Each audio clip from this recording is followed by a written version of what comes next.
Det her er Sønder Ege, der ser meget fredeligt ud nu, men fredag og lørdag aften er det et feststed for de fleste unge. Vi har snakket med SSP-manden Benny Husted, som siger følgende. Han udtaler sig om, at børn og unge gerne må være der, men mener selv, at det er de forkerte steder og tidspunkter, de befinder sig på.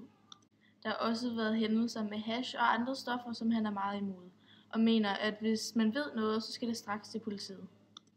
Han siger også, at det påvirker mange af dem, der bor i nærheden af utryghed og larm. Han fortæller også, at der har været mange hændelser dernede med hærværk. Knuste flasker rundt omkring og i søen, klamme toiletter, smadret skraldespanden, redningspælen er blevet revet ned, hærværk på skolebåden og biler, der er blevet ridset. Ja, det er tit, at fredag og lørdag aften, der er der fest dernede, langt ud på natten. Der er tit moderne, hvis man tager ned søndag eller lørdag morgen. Der er der rigtig meget knust græsskål og så videre. Fra flaskerne, som bliver smidt rundt.